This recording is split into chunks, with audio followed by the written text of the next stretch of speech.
Hey, this is Lodi from WCW and Raven's Flock, and you are live in color with Wolfie D. Hey, this is Jimmy Street, host of the Live and in Color with Wolfie D podcast. Hear the life and times of professional wrestler Wolfie D. From his time in the territories with PG-13 to his time in WWE, ECW, WCW, TNA, and more. Nothing is off limits and nothing will be held back. Thanks again for tuning in. Here he is, Wolfie D.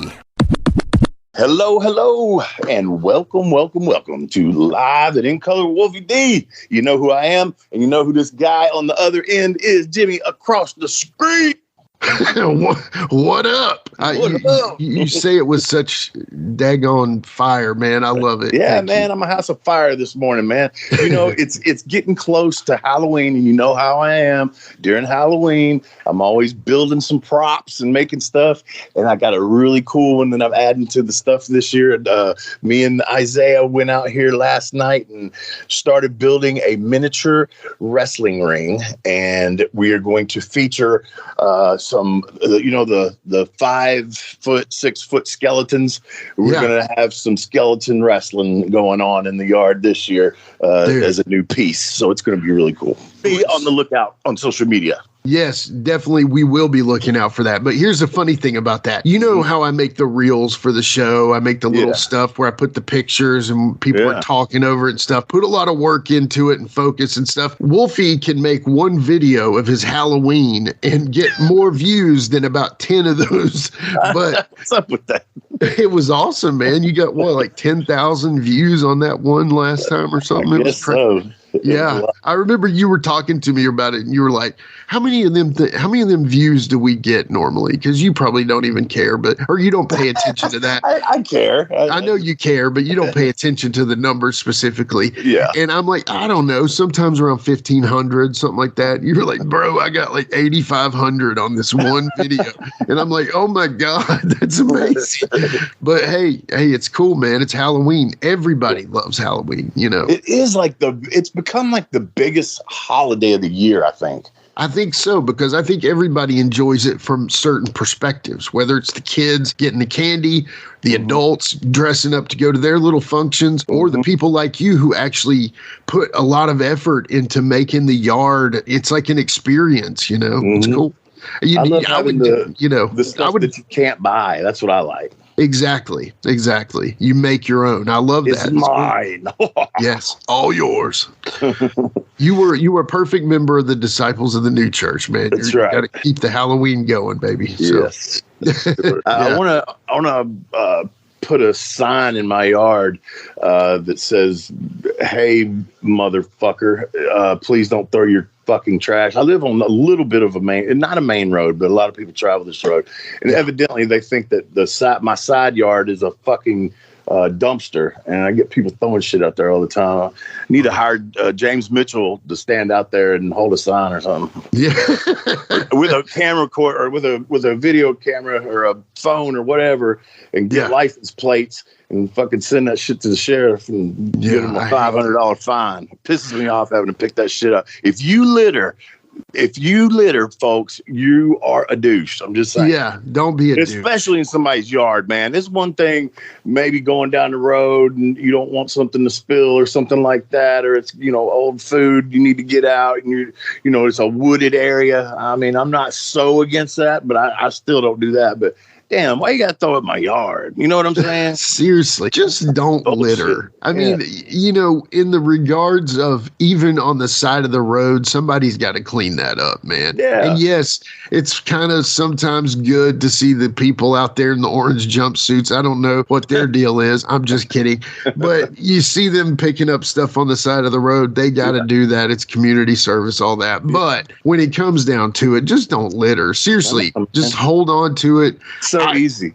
It's so easy to drive through the middle of a gas station. They're not going to come out there and be like, don't do that, because there's always cars in and out of there. Just drive through it, drop it in the trash can right there, and head on to the house, man. It's super simple. Yeah. Don't chuck it out the side of I'm just saying, but we've all done it. I'm not going to lie. Everybody's done it. I don't do it anymore because just like Wolfie, I live on a road. Everybody thinks it's the daggone Mooresville Raceway through my neighborhood.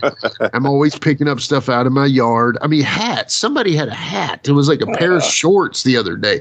I'm like, who lost their pair of shorts? They took off their shorts. Somebody pooped in their pants. Yeah, maybe I didn't see any peanut butter stripes. So we're, I examined it closely. Yeah. Well, speaking of pooping in your pants, did you watch AEW last week? Oh, my Lord. I did not. But for some reason, I have a feeling you're talking about this clip that's going around. Yeah. I guess, what's the guy's name? Please help me. Ricky Starks. Arguably, in my opinion, the current probably best wrestler in the business as far as in the ring goes. Now I may have changed my mind on this a little, but yeah, Daniel Bryan, Ricky Starks, Daniel Bryan. I don't know, man. I think the reason the clip got on there supposedly, is because of what he said what the fan said and what he said, but that absolutely did not cover the fact that he completely missed his leg. And I'm like, how is this person getting paid whatever he's getting paid? And yes, I usually don't come on here and knock straight up shit and people, but that was fucking horrible. I mean, there's no excuse for that. No excuse for that. I've looked at it in a couple of different ways. If you look at it closely, there's a slight possibility when he grabs his leg and wrenches it over. If you look at him, it almost looks like he leans in and possibly says something to Daniel, like move your leg or some shit.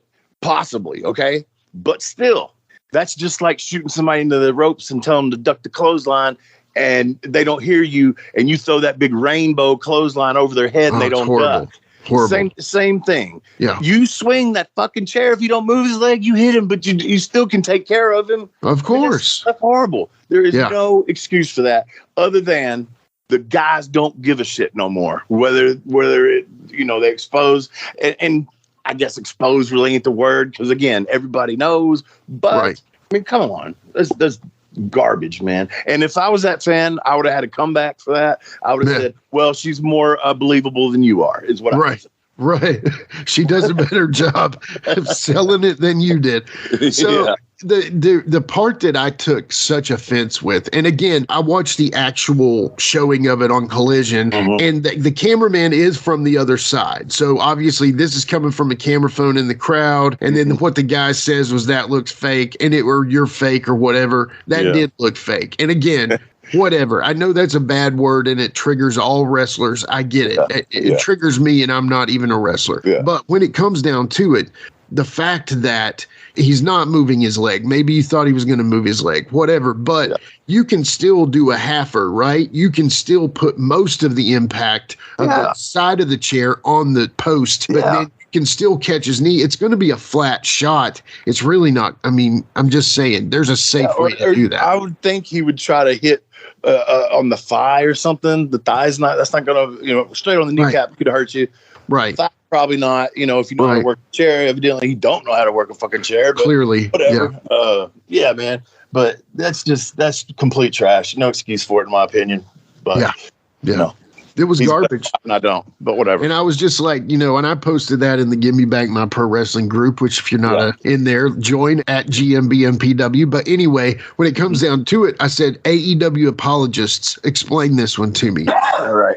And again, I'm not a WWE apologist. I'm just a wrestling guy, and when it comes down to it, if there's garbage wherever it is, we should still be able to call out the garbage. And, to me, I just feel like there had to have been a miscommunication somewhere because it seems like it, man. Because I mean, if he thought that was going to look good, I just can't imagine that was the way it was supposed to go. That his leg was not supposed to move or something. I don't know. It just you don't miss by that far. You just don't. Right. I mean, oh man, terrible. But anyway, enough of that. We got Lodi on the show today.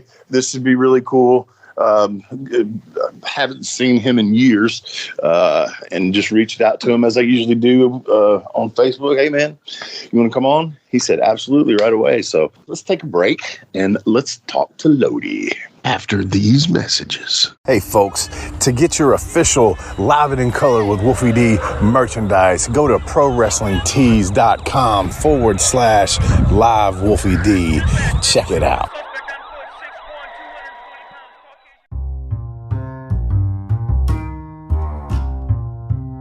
If you're listening to Live and in Color with Wolfie D on Apple Podcast and like what you're hearing, go ahead and leave a 5-star rating. And while you're at it, write a review. Tell us what you liked. Tell us what you'd like to hear in the future. It's very important to us and always appreciated. Thanks again. All right, guys, we're back. And as usual, got a very talented guest coming on the show today. As you know, a member of Raven's flock, and has done some other pretty cool things I was unaware of. I didn't know this man was an author, but we'll get to that too. We got Brad Lodi Cain on the line. How you doing, my friend? Hey, man, long time no see, long time no talk. Thank you very much for having me today, man. Thank you. Hey, man, it's my pleasure to have you on here. I was glad that you answered me. I wasn't sure. Yeah, that was good. You never know with some of the guys. They kayfabe you sometimes. Exactly. Yeah, exactly. I'll be glad to do that in 2 years. So what's been going on in your life currently, man? Oh, bro. Well, if you want to get really current, All right. I still wrestle every weekend. I could keep a pretty steady schedule, have a wrestling school. All that on the wrestling front is good. Back June 21st, just a little over 3 months ago, actually June 17th, had a match up in Mooresville, North Carolina. We were talking about that earlier in Mooresville. And Saturday night, about 15 minutes from home, I was wrestling one of my kids that I've been working with for a couple of years that I absolutely love, a guy named Lucky Ali, who was actually at the WWE tryout last week. I think he did okay. Had a heart attack in the ring. Oh, he did or you did? I did. Oh, brother. And had a heart attack June 17th up in Mooresville, and was 15 minutes from home. Felt horrible after the show. Didn't realize at the time I was having a heart attack. Got progressively worse, and I'm driving down 77. I'm like, I got to make it home. And was doubled over with like the worst pain I've ever felt in my life, and called my girlfriend and said, hey, she was out of town. I said, I'm not real familiar with Uptown. I know your co-host there is very familiar with Trade Street and Uptown, but the hospitals in that area, I'm not such on Saturday night especially. Yeah. I called her. She was on the West Coast. I said, Tanya, what hospital can I get into on Saturday night at 9:30? And she's like, oh my goodness, if you go in the hospital, something's wrong. I'm like, tell me what hospital. We'll talk about it later. And she said Presbyterian, and I hung up, and I'm doubled over driving, and I was praying that I didn't have a wreck and hurt somebody else. I was absolutely miserable. Got to the hospital, staggered in the emergency room, and the guy behind the counter was like, are you all right? I'm like, I don't feel good. He goes, you don't look good. Sit down right there. And they wheeled me to the back and did all the tests. And by Monday afternoon, this was Saturday night, but Monday afternoon, in the hospital for 2 days, they realized, I definitely had a heart attack, but didn't realize what was going on. Put me under for a heart cath to see if there were any blockages. Thought maybe we could get away with a couple of stents. And surprisingly enough, woke up and had a surgeon in my room explained to me, you've got 3 arteries that supply your heart with blood. And one was blocked at 100%. The second was blocked at 100%. The third was blocked at 90%. He said, you've got to have a triple bypass surgery, son. So that's a scary moment to hear those words and realize, that's what's going on. Yeah, man. And, I don't know if you knew this or not, but 2 years ago, I had a heart attack. Same thing. I felt like I had gas. I swear that's what I thought it was. I was driving with my girl, and I stopped at a gas station. And I told her, I said, go inside and get me some Gas X or something. I said, well, something ain't right. And they didn't have it. Well, when she went inside, I got out of the car and stood up. All of a sudden, I just started sweating. And, brother, I took a flare bump right there in the parking lot. Boom. Yeah. To my head open. Yeah. And then it felt like they woke me up. I didn't have to be resuscitated. I kind of got up on my own, but there was people all around. And it felt like somebody had a screwdriver in my chest, just driving as hard as they could, man. Yeah, that is scary. I got 3 stents myself. Okay, so they had the surgeon was in there, and he said the other doctors will come in and talk to you about putting some stents in. He goes, at your age and for that amount of blockage, I don't think the stents are going to do you any good, and you'll be right back here in 3 months having open heart surgery. And he said you need to make a decision on what you want to do. And the surgeon walked out of the room, and I was in there with my dad and my stepmom and my girlfriend. I looked over at my dad, and I had made up my mind what I wanted to do. This guy, I loved his demeanor. I loved the way he talked. I loved his just calm manner. I looked over at my dad. I said, Dad, what do you think? He said, that man needs to do your surgery. And I had surgery on Wednesday, went under for a triple bypass. They got in and found out I had 2 more blockages, Wolfie. I had a quintuple bypass. Oh, wow. I've never even heard of that. I hadn't either. I was a scrub nurse. I was a scrub nurse in the military. I worked in the operating room. I don't know anybody that's ever had quintuple bypass. Yeah. But they got in and found 2 more blockages. So I had a quintuple bypass on June 21st. And so the last couple months of my life's been a little different. Been rehabbing. I was just released to get back in the gym and start actually lifting some light weights again the first week of August. So for me, I've been lifting since I was 16 years old, and to be out of the gym is just my life is like, what am I doing? And so I'm just kind of starting to get back to normal. But man, it put me down. I was home for about 2 weeks, and my surgical nurse said, you can go back to work as long as you're not lifting anything over 5 pounds and you're sitting down, because I have a personal training studio, and as long as you're just talking and not lifting any weights or doing anything, you'll be okay. But I still get tired. I don't know. How long did it take you you felt like you got back to normal, Wolfie? I swear to you, man. I was in the hospital for, I think, 2 days and 2 or 3. I can't remember. But when I left, they were like, okay, you're good. And I'm like, what do you mean? Can I go to the gym? And, oh, yeah, you're fine. You can do whatever you want. I was like, okay. And I pretty much I felt fine. I mean, it was weird. But that's crazy, man. And I think you're 3 years older than me. So you're born in 70. I was born in 73. Just turned 53. Turned 53. Yeah. And man, it's crazy. I don't know about you, but I felt like as soon as I hit like 40, like everything started going to shit. Like my back, I got to have back surgery. I got to have hip surgery. I've been messing my knees up, It goes that way, I think. No kidding, man. That's, I did not know that, man. That's, I'm glad you're good, man. And having experienced it myself, I feel for you, man. Cause I know that is something I tell people. I don't wish that on my worst enemy. That surgery, I was in ICU for 2 days.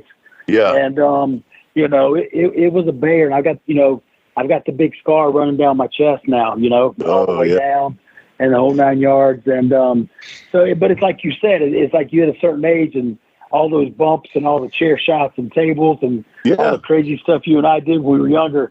It's kind of starting to catch up with you a little bit. Absolutely. Absolutely. And my biggest fear, I was telling my surgeon about my past drug use.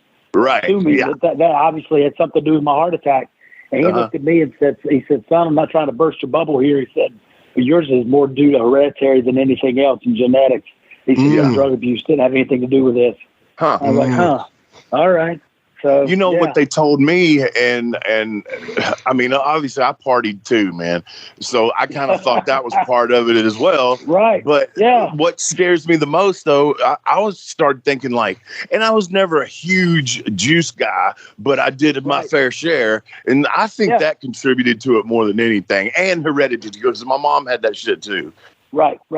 And see, that's why when I was talking to him, I knew my grandmother had died early of heart disease, but what I didn't realize was both of her brothers and my great-grandfather all died of heart disease early. So that kind of on that side of my family, a little further back. Like my mom and dad are great, but health-wise, I've got some of that in the family history, and that's what my surgeon was really leaning on. He said, I don't think it's anything you've done, whether it be the recreational drugs or the gas or anything else, had an issue to do with your blockages. I think that's totally hereditary. So, but yeah, I canceled all my shows for the rest of the year, and I've already taken some bookings. I'm going to start back in January of next year. I got the rest of this year off.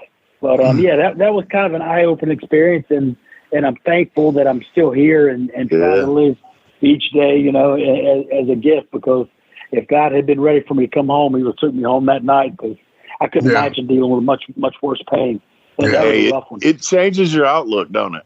Yeah, yes, sir. Absolutely, it does. Yeah, absolutely. Yeah. And for me, and we'll get on for the listeners right now. If something's bothering you, go to the damn doctor. Let this be the moment. Don't be a hard Go to the doctor. Yes. Take care of yourself. But yeah, man, it changes your outlook. And I don't think I've ever been a horrible eater, but I've tried to really, of course, the saturated fat and all that kind of stuff I try to look at now and eat differently a little bit. Right. It's hard. Right. Yeah. I love my good junk food and stuff, but yeah, man, that's we're glad you're with us, man. Absolutely. But we will get on to some wrestling talk. Let's do that. And here's another question I want to ask you, man. I saw this, and I already knew, and I forgot. Where is my boy Toad? Where is he at? Oh, the Toadster. So crazy story. You remember the Toadster from back in the day, and you guys, had some matches as a tag team together in there. Yeah. Toad, he hit a point in his career of wrestling where he didn't think he was going to go any further, and felt like he had really put everything he had into it, and it really kind of tapped out. And he the last time he and I talked, he said, "Brother, I love you forever." He said, "But just being around you guys and seeing you guys, it's a downer for me, and I hope you understand, but I just can't do it anymore." And he went to school to become a barber, and it actually had 2 barber shops that was cutting hair. The last I heard. So boom. I heard of him. Toad became a barber. The search continues. Started cutting hair. That's awesome. I've been asked about him so many times, and I've asked so many people, and it's like he just went off the radar, man. He did, totally. And we have a mutual friend who will randomly stop in and see him every once in a while in Raleigh and follow up with me. He's like, "Hey, I saw Toad. He said hello. He's doing fine, and he wishes you well." But it was the weirdest thing, because we were roommates, we were tag team partners. I mean, we were inseparable for years, and to just lose a friend like that, it's almost like a death. But he said, "Man, I just can't do it anymore. I hope you guys understand. To see you guys and talk about it just makes me crazy." So he kind of wrote himself off. But yeah, what a good cat. I loved him, man. I loved him to death. Yeah. He meshed so well with me and Jamie. I mean, we had really good at WCW down there. And he brought us up to Kill Devil Hills for a show that he ran there one time. Yeah, what a weekend that was. Yes, I do remember. You were there. I do, yes. I was there. Yeah, I was there. And so was Jamie. Oh, my goodness. Oh man! So I'm going to ask you the old generic question. Sometimes I feel like every interview that I do for somebody else, that's the first. Okay, so how'd you get into wrestling and who trained you and all that stuff? Sum it up for me. You watched wrestling as a kid or what? Absolutely. I grew up in the Carolinas, and for me, I grew up in the mid '80s in North Carolina, right south of Greensboro. And so once a month, my dad used to take us to the Greensboro Coliseum to watch Mid-Atlantic and NWA. So I grew up on Flair and Dusty and Steamboat and Nikita and the rock and roll. Guys we all ended up, thankfully, not only becoming friends with, but working with. But as a kid, all those guys you looked up to and just idolized. And they were, I jokingly tell Dad I put myself through college, but he was the one, by taking me to the Greensboro Coliseum, paid for my trade. Because I ended up wrestling and doing much better with that. I did my political science degree. But, the wrestling we got to see at the Greensboro Coliseum or Dorton Arena, or even if we came to Charlotte for one of the shows. I feel like, to me, still that was one of the most grandiose times in wrestling, because I look back at that stuff today and I just love all the things those guys did. And, the story, from the storylines to the intensity of just the grown men wrestling. It's funny now, I have these young kids that I train. My school, I've got kids, I've got kids as young as 17 that are still in high school. And I've got guys as old as 50 who are like, I just want to learn how to do this. I'm never going to be on TV, but I love it. But some of my young kids, you'll love this, Wolfie. They're like, they're growing up on some of the AEW product and some of the WWE stuff, and it's just different. And I don't be one of those bitter old vets who are like, wrestling sucks today. It's just different than what we did. That's all. Yeah. It's just not the same.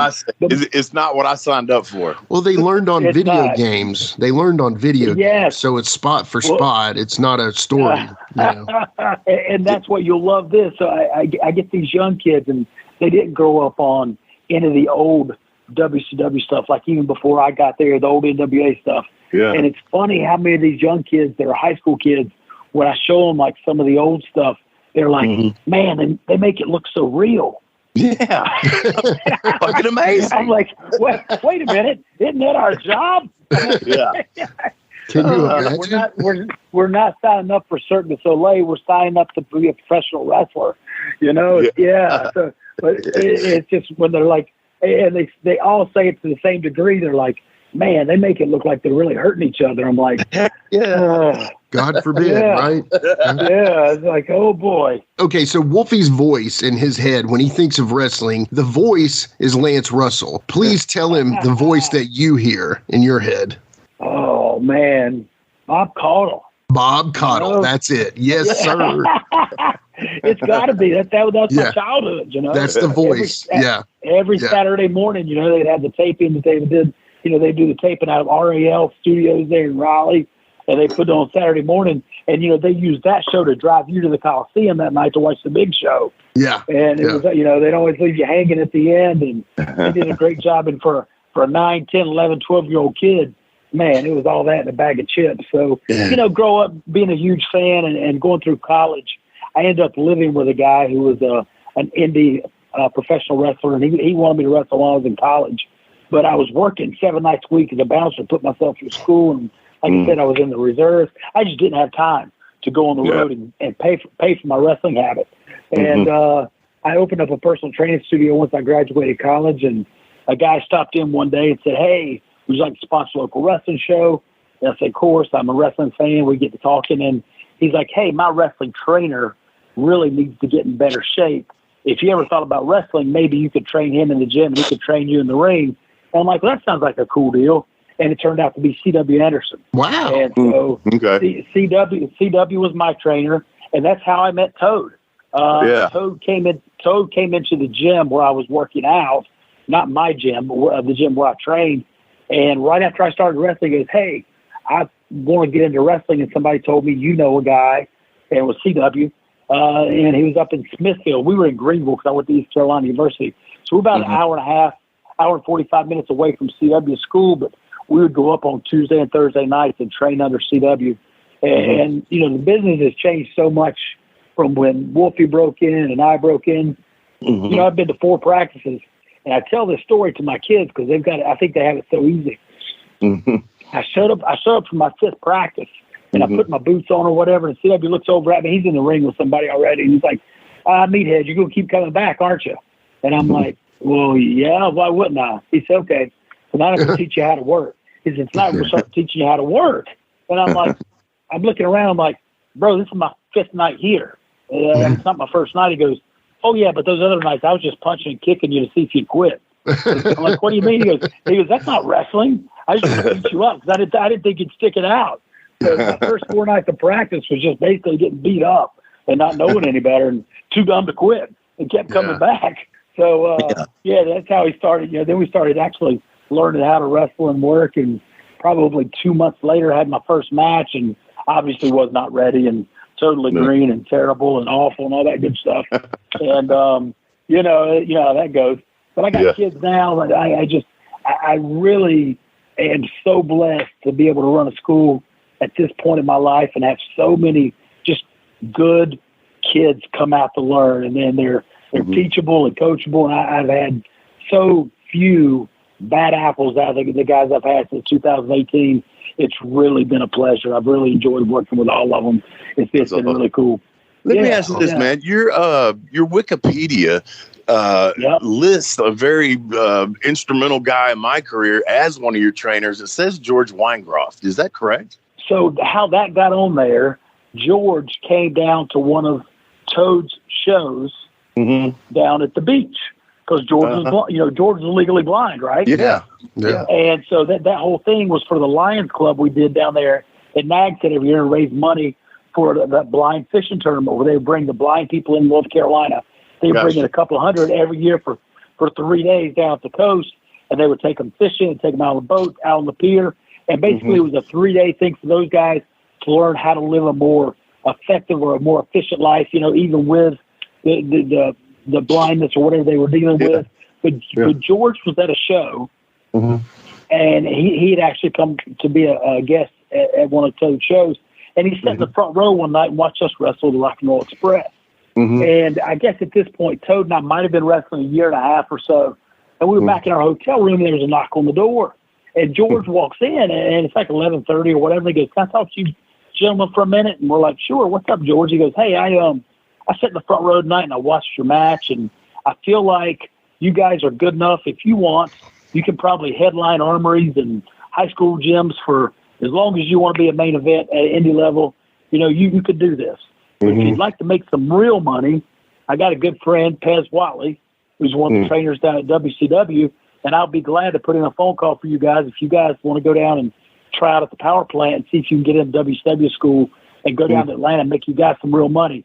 Well, if you're interested, give me a call. I said my piece," and he turned around and walked out. And I looked at Toad, and at that point, we really never had any desire to go to WCW at that point.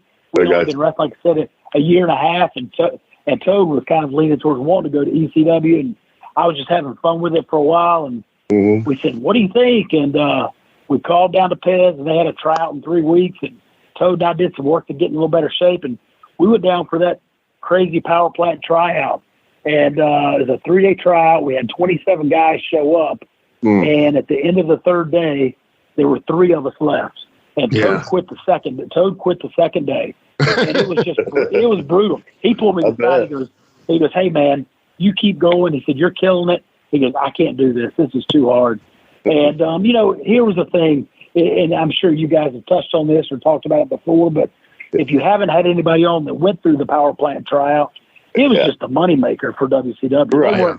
They didn't need any more wrestlers. They had 180 guys under contract. Right. But once a month, they had 25 to 40 guys show up, paying $250 a piece to try out. And Sarge ran half of them off, within the first 2 hours of the first day. Yeah. So it was just, that was a money-making gimmick, hand over fist, Yeah. So at the end of the day on Friday, they're like, "Okay, you made it. Congratulations. We're inviting you to come back and go to school now. It's $5,000. Then you had to pay $5,000 to go to school and be trained." And so, just because you made it through the trial, that was not a guarantee you'd be on TV.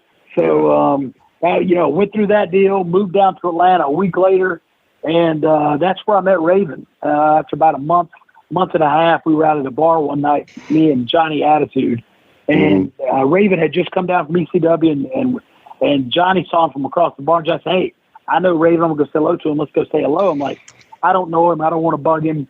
And Johnny goes over just to say hello, and he comes back and goes, "Hey, man, Raven wants to talk to you." I said, "What?" He didn't even know me. He goes, "No, but he's looking for a personal trainer." And I told him that's what you did before you came down to Atlanta. So I went over. We talked for about 15 minutes, and Raven hired me on the spot to be his personal trainer. So that's how our whole relationship started, as me being his personal trainer. He gave me his address that night and said, "Come pick me up tomorrow at 1 o'clock and we'll go to the gym," because we both trained at Main Event Fitness. Yeah. And so I went and picked him up the next day, and after about a week and a half or 2 weeks of training, he said, "Hey, kid, you're pretty good at training me and stuff, but, I'm going some on the weekend, during the week or whatever, home on the weekends. Would you be interested in being my personal assistant?" And I said, "What does that entail?" He said, "Oh, picking up my dry cleaning, mailing off my pictures, whatever I need to have done. I'll pay $300 a week. And I'm like, I said, as long as I can still do my wrestling, why not? So the funny thing is, everybody saw our relationship on TV, but our relationship on TV that we, put there was really our relationship in real life. Yeah. So, I didn't know that. I'd go over, a lot of guys did, I'd go over every morning and I'd wake Raven up about, 11:30, 12 o'clock. I'd wake him up. I'd go downstairs and make him his egg whites or whatever. And he'd eat his breakfast and we'd go to the gym and train and then hang out for the rest of the day. But, that's how we started. And Raven was very instrumental in getting me, obviously, a job in the flock. I had done a couple of jobs down at Disney for the WCW Pro, that show they had on Saturday mornings with a ring. It's fun that they did down at Universal Studios. Mm-hmm. And I went down there, got to do that. And, we were sitting in a bar one night, and this is probably one of my craziest wrestling stories. It was 11:30 on a Thursday night. And Raven's like, dude, I'm home every weekend, but you're going doing indie shows. And, I really wish you were on the road with me. And I'm sitting there, I'm like, well, I'd love to be on the road too if I had a job with WCW. That'd be great. And so he said, hang on a second. And he picks up the phone and calls Terry Taylor, who was the booker at the time, like the mid-card guys down at Atlanta. And I'm only hearing Raven's side of the deal. And he's like, Terry, Brad Cain down at the power plant? Yeah.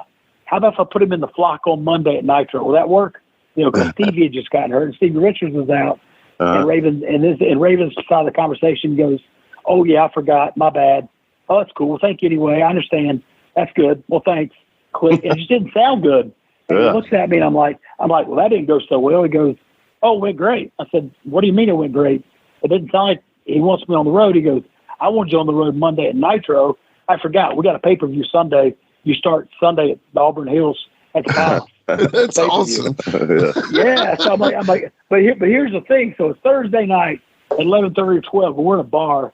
I can't remember the name of the bar, but it was right behind Raven's house in Atlanta. We could walk there. And we had to fly out for the pay-per-view Saturday morning at 8 o'clock. And Raven's like, go ahead and book your flight book your seat on this flight. WCW will pay you back. And I'm like, really? I'm like, I'm just going on Raven's word here. Right. And, but he looks over at me, and I've got, short, dark hair at the time. He goes, you don't really look like a star. We need to make you a star. Let's make you Billy Idol. Yes. Go dye your hair. Go dye your hair blonde tomorrow. Go down to 5 Points. Get you some black leather pants. Get you some boots. Get you a glove. Get you some chains.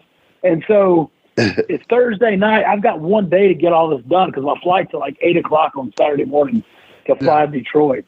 And we put that whole outfit together in a day, and I fly out, and the rest is kind of history. Dude, you look just like Billy Idol, man. You really did. Yeah, it was so Moni. crazy because they wanted to call me Idol, but then Billy Idol's got a copyright on that look and that name. Yeah. And so the WCW lawyers took pictures and everything, and they're like, if you infringe on more than, I think it's 67 or 68% of that look, they can't use that name. They're like, bro, you're 99% Billy Idol. We can't call you Idol. And so I'm like, why don't we just call me Lodi, which is Idol spelled backwards. And so there's the name, and here we are. That's almost pretty cool. Almost 30 years later, still doing it. That's pretty cool. I mean, what's funny too, man, is when you start talking about Raven. Okay, so I meet Raven in 1993, Scotty Flamingo. All right? Yeah. It's two totally different people, I promise you, man, because like by the time, me and Jamie go to ECW and he's Raven at that point, and we hadn't seen him in, I guess, 5 years or something like that. Yeah. I don't mean just the look. I mean, like Scotty back then was happier, funnier, and when he did the Raven characters, like he became this grouchy fucker. And I used to tell him, I'd say, man, I don't know Raven. I know Scotty, but I don't know no Raven. Yeah, exactly. There were lots of times I wish we could have Scotty back. That great one. He's so grumpy. He and I we would have an argument over like what color the sky is. Like it's light blue. He's like, no, that's pale blue. And we could turn that into a 2-day conversation. We couldn't figure out why we argued all the time. And some of our closest friends were like, and then I'll never forget, we were bitching and moaning about something, and we argued just like cats and dogs, kind of like brothers. And I'm like, Raven, why you're being belligerent? And he always called me belligerent. So I turned it around on him. I'm like, what do you get me for my birthday? And he's like, what are you getting me? I'm like, well, my birthday's coming up. He goes, my birthday's coming up. But we both have the same birthday. We're both born on September the 8th. And so I never put a whole lot of stock into astrological signs or any of that stuff. But everybody we know are like, yeah, you two guys are a whole lot alike, and that's probably why you guys get along and don't get along like that. Yeah. So I like to think he's mellowed out a little bit in the last couple of years. Have you talked to him lately, Wolfie? The last time I saw him was probably, I don't know, 5-10 years ago, something like that. It's been a minute. Yeah, so he's mellowed out a little bit, but the flip side of that, you and I were talking about the injuries and stuff catching up with us. Mm-hmm. He just had his second shoulder replacement surgery 2 weeks ago, and he's had both of his knees done. I think he had one of his hips done. He's had the whole 9 yards too. So he's got the stents in the heart as well. So in '93, there's me and Jamie and Scotty Flamingo going down the road, doing the Memphis territory. We're in me and Jamie had this 77 rusted out Thunderbird that's got a lot of famous stories about it. But we have I can't remember where we had a flat tire, because that happened a lot because we buy them retreads. But of course, we have a blowout. And luckily, we had it like at an exit where there was a truck stop, So I think it might have actually been something besides a flat tire. But anyway, here's us three in this big, heavy 77 car pushing this thing over the overpass. And I'm telling you, so you know how an overpass sometimes they look flat. But then when you're really walking something, you notice that it's a gradual incline. Yes, sir. It was brutal. Push it uphill. Yeah, it was brutal. And then the time, I love Scotty Raven, whatever you call it. I love him to death, man. But there was one time in TNA when I really, it was crossing my mind to just punch him in the face in the locker room, because James Mitchell was my manager. He was my meal ticket. And I was his, you know what I mean? And we ended up shaving Scotty's head, and Jim gaffed the shit out of his head. I mean, he had cuts all over him. Yeah. And so he comes back to the back, and he's all up in Jim's face, like seriously, like pie facing him and cussing him and all this shit. And in my head, I'm going, it takes a real bad motherfucker to, browbeat Jim Mitchell. Come on. And it just made me mad. And I mean, I told Jim later, I said, dude, I was about to jump on his ass. But then I thought, I'll get fired. So I didn't. But I love it. Real quick, I knew about that. What, and of course I know James too. What was the deal with James cutting his head so bad? He has never used clippers before. Well, no, Don Harris gave him a bad set of. It was like sheep shears or something. It was, and I think they were real dull. Yeah, and then Raven's got that thick hair too. I mean, he was, and it was wet and sweaty and shit. Yeah, right.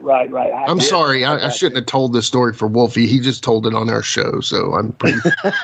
No, it was just one of those nights. But Jimmy, I am fixing to give you the hot tag, and I need you to come in a house of fire, brother. All right, I'm coming in. All right, so back in the day, I was in a band. I've told this story a million times, and we always watched Nitro. We were not Raw guys. We always watched Nitro. Okay, and so we would in the band, we would all pick like our favorite underneath guy, the job guys or whatever. Okay. And like one guy would like Roadblock, and another guy, I like Joe Gomez and that kind of stuff. Well, then the Flock came around, and y'all were just like a band. I mean, y'all really were like, y'all looked like a bunch of rock stars, And so my drummer, he was a big Billy Idol fan. He was like, oh dude, that's my guy right there. And I always ended up picking Sick Boy, man. And so, nice. he got to you first. Let's just say that. And then Sick Boy comes along. So tell me, man, whatever happened to him, dude? I always thought not only did you have a lot of talent to go further with it, whatever happened to Sick Boy, man?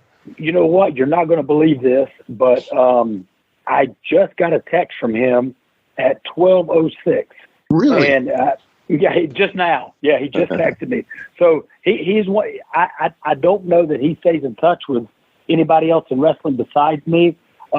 This may blow your mind, and I don't think this is on my Wikipedia page, but I'm an ordained minister now. I actually married Sick Boy to his wife back in May. That's cool, man. April or May of this year. Yeah, but he just texted me and said, I think it's probably the video. It's a Instagram video of Ricky Stark sitting Bryan Danielson's leg with a chair. Oh, it's horrible. So, and did he hit it? He hit the post, right? He didn't hit the leg. Exactly. He hit the post. And I haven't pulled it up yet. But Brian selling it is the worst part. Actually. Oh, it's bad. It's real bad. So it's tapped because Sick Boy is one of those Android people. So I've got to click on the link to see what it is. But here's what he sent me in 4 words. And Brian sold it. So I know. That's the worst part of it. It's the chair shot. Yeah. Dude. You know what? No, he had a look about him, and you know what? His athleticism was off the charts. Really was. Oh my goodness. You know, it's like there are some guys who you see them on TV and you don't necessarily get to see athletically what they can really do. Yeah. He was one of those guys. And Sick Boy, it's funny. He always Sick Boy is 6'5", almost 6'6". He's a tall cat. Mm-hmm. And he always stayed around 245, 250. Well, now he runs about 285, 290. And it's not a bad weight. You see him, you would never look at him and be like, oh, he's out of shape or oh, he's fat. He's not a shredded 290 or 280, but he carries it really well. And he's crazy athletic to the point of where he never wrestles anymore unless I call him like, hey, I got a booking for us. Can you do it? And he'll tag with me, and that's all he'll do. And I feel so bad about bringing him into a locker room because as Wolfie, I don't know. Wolfie, when's the last time you did him? Do you wrestle on anymore, Wolfie? The last show I did was the Bunkhouse Battle Royal on Ric Flair's last match. He picks the big ones now. He just goes for the big ones. Hey. So you've been around enough for the boys today where, like, Wolfie, you're taller than I am. Like, you've got to be a giant in the locker room now. Like in a regular indie locker room, you're a tall dude. Like, I was one of the short guys at WCW, and for me to walk around and see these guys. But when I walk into a locker room now, I bring Sick Boy with me. I'm like, I tell every promoter, I'm like, why don't you make him your world champ or your heavyweight champion? You know, because everybody, it looks like a man among boys. It's so ridiculous how big he is compared to the majority of the guys that wrestle today. Oh, yeah. And that's another thing that I have a hard time getting used to. It's like I enjoy watching Nikita, and I enjoy watching the Legion of Doom, and I enjoy watching, you know, big, muscular guys actually wrestle. And I'm just not used to watching soccer players wrestle. Right. That's so true. That's a good, that's really good. That's kind of where I am. Yeah, that's a very good analogy there. Well, I'm sounding like that bitter old veteran, aren't I? I don't want to be that. I don't want to be that guy because some of the things they do today, at my best, I could never pull off. I mean, athleticism, true. Oh my goodness, they're phenomenal, and the risk they take and stuff. I wonder how long they're going to be around. Wolfie and I talk about, you know, breaking down at 40. I'm wondering if these guys are going to make it to 30. Dude, I've said that on here a number of times. I think you're not going to see the Ricky Mortons and, you know, the Undertakers and the people that, you know, the Bill Dundees even, man, that go, and the Lawlers that go into the 60s and 70s. You ain't going to see that. The shelf life of these dudes is short. Yeah. Yeah. Well, we'll have to get Sick Boy on the show sometime. We'll talk about that later. So he would. I'm telling you, he would love to do it. He would be a good guest. Yeah. All right. We'll make that happen. All right. There you go. Yeah. Just book him on the spot. Why don't you? Yeah. We'll do it. he did a much better job of staying sober, so he's going to remember a whole lot more than I do. Okay. That'll make him a better guest. Yeah. Like if I could only remember half the stories I forgot, I could be so much more entertaining. I swear, me too.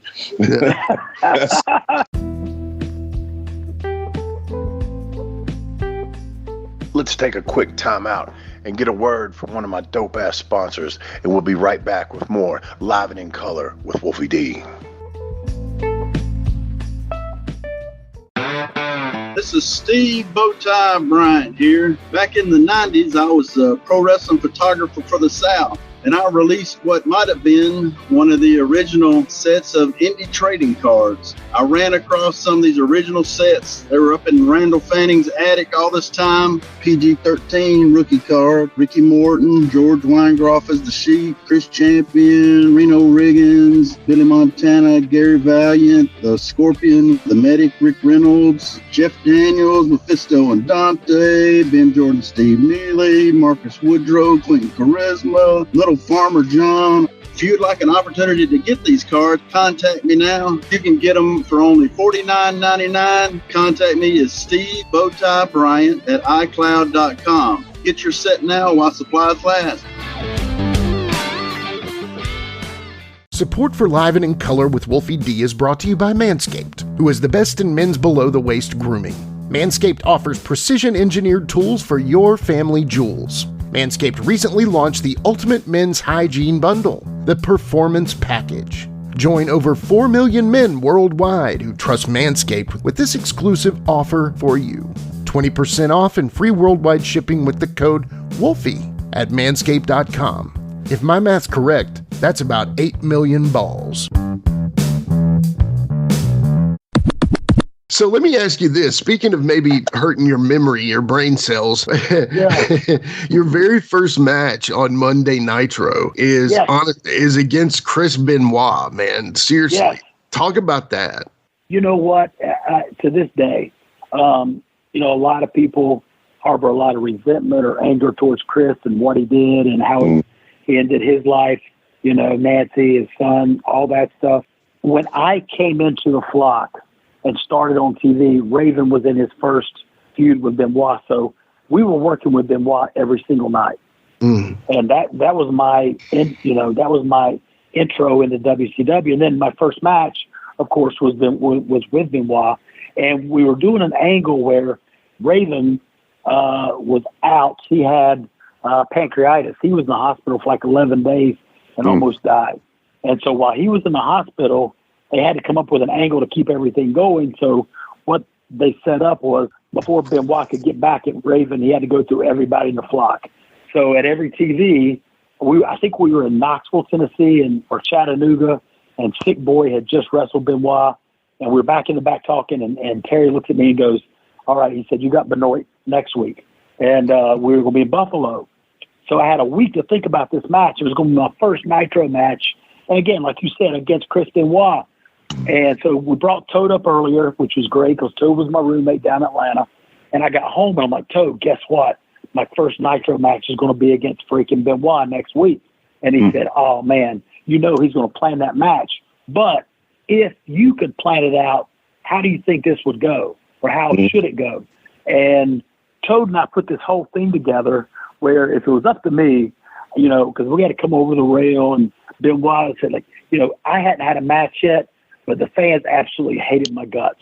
I've been on TV for about 3 months at the time, and he said, I think Benoit needs to, chop you off the ring and beat you up around the ring, blah, blah, blah, cut him off, get your heat. But when you go home, Benoit was still using 3 finishes back then. He would either do the crossface, the diving headbutt, or the superplex. He would use one of those 3. And he goes, and Toad was like, how cool would it be if he hit you with all 3? And I'm like, well, yeah, that'd be cool. And so, but as we put this together, we're laughing. We're like, I've never even had a match on TV. Obviously, I'm going to have no say in this. Whatever Chris wants to do, we're going to do. Yeah. So Monday rolls around, and again, this is one of my coolest wrestling stories. We had to be at the building at 2. I see Chris and catering at like 2:30, and I walk over and I'm like, hey, Chris, I get to work with you tonight. Whenever you want to get together and put together what we're going to do, just let me know, and I'm here for you whenever you're ready. And he's like, sure, Lodi, we'll get together later.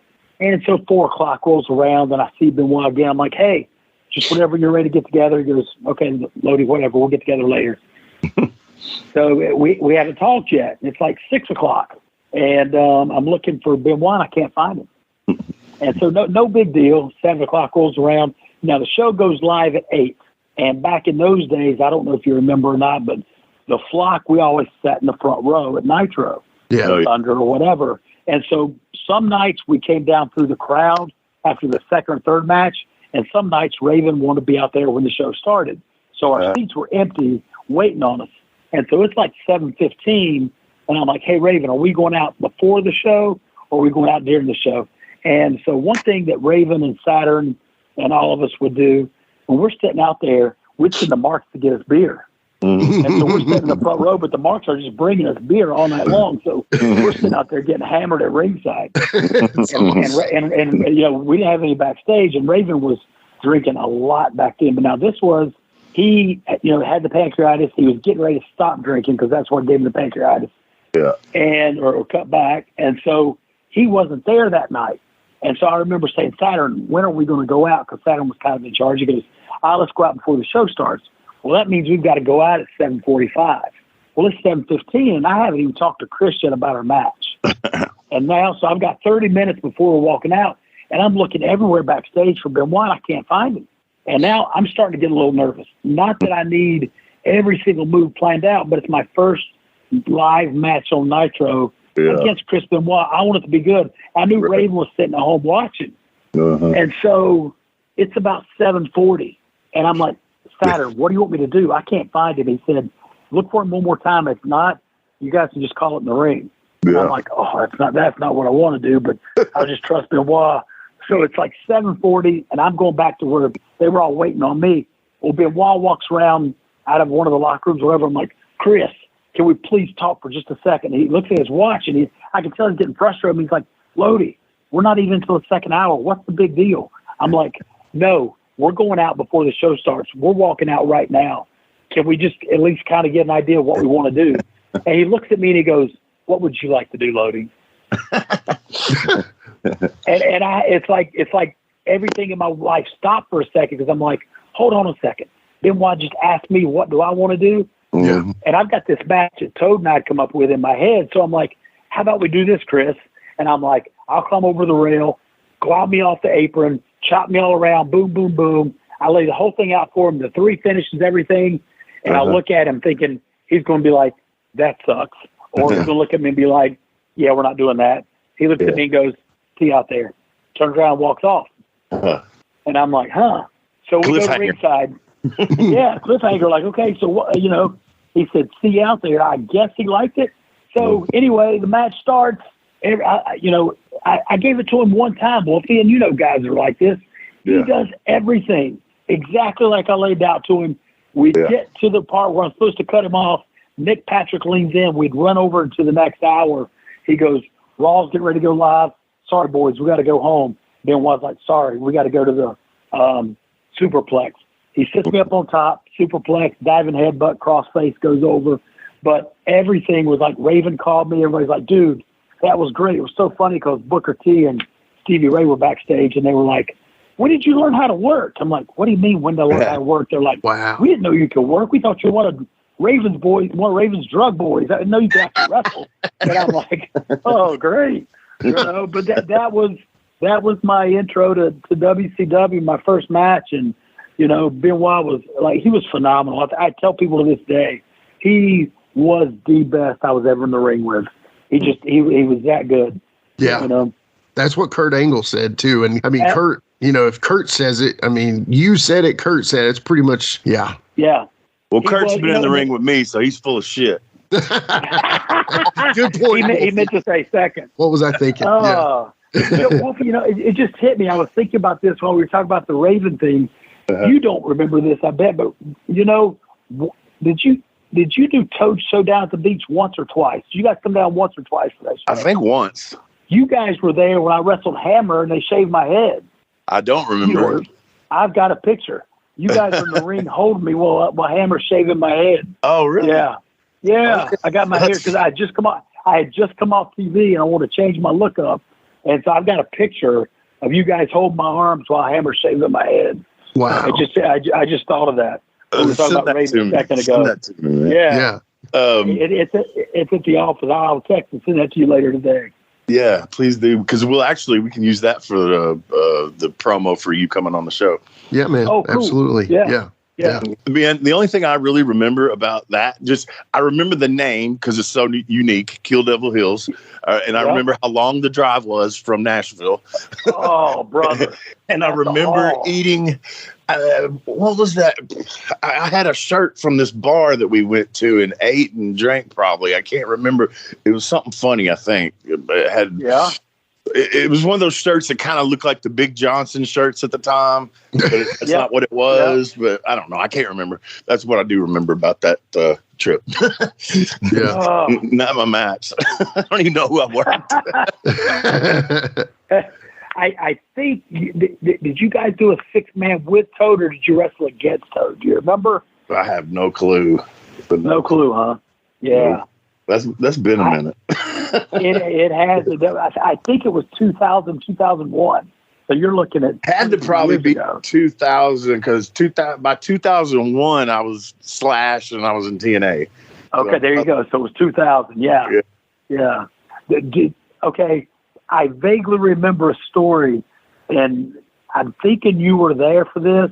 Do you remember you and Jamie, you were at somebody's house, and there was like a quarter of a joint left, and Jamie was fighting over the guy, and Jamie ends up eating the guy's joint. Do you remember that? Oh man, I don't remember it, but I believe it. It was like the guy was like, there was like just a quarter of a joint left. The guy was trying to keep it, and Jamie was trying to take it from him, and they were kind of going back and forth. And Jimmy's like, "Well, I'll show you," and he just ate it right in front of him. There you go. I absolutely believe that. Nobody gets it. I really think I've seen him do that before to somebody else. So. Possibly me. I don't remember. We weren't there for that. You guys came back to the house or wherever we were staying or something, and explaining this story. And Jamie was bragging. He's like, he wanted to fight over it, so I showed him. I just hate that. That's so Jamie. Yeah. Exactly. Yeah. Oh man. You brought up Hammer. I would love to know, because I'm a massive Flock fan. I really am. And I'm not, because like I said, y'all were like a rock band, but you were wrestlers. You know what I mean? And tell me, did y'all get along? Was everybody buddies, or was there people in the Flock that you didn't like? Or we did get along. And I think that was, there were some guys who had great chemistry on TV. And I think it came from some of the relationships they had off screen, obviously. Lenny and I, when we were tag partners, we did not know each other before we came up with this gimmick. Right. And he and I became so close, and just our chemistry I've never had with another individual in the ring in my life like we did. It was just one of those things. And so but going back to the Flock, we all went out together almost every night. We were on the road. And so we spent so much time together. And for 95% of the time, I would say we all got along. Probably my first 5 months on the road, Perry Saturn wanted to kill me. He hated my guts. And I didn't understand why. And Raven tried to explain to me because I'd only done a year and a half on the Indies, and a couple of months at the power plant, and was thrown on the TV. I was greener than grass. But I was getting a huge reaction from the fans. And here you got Perry Saturn, who wrestled in Japan, WCW, and wrestled for 15 years to get to that point. And he just didn't think I was respectful. And in my green, I was so green, I was blue and yellow. I didn't realize how green I was.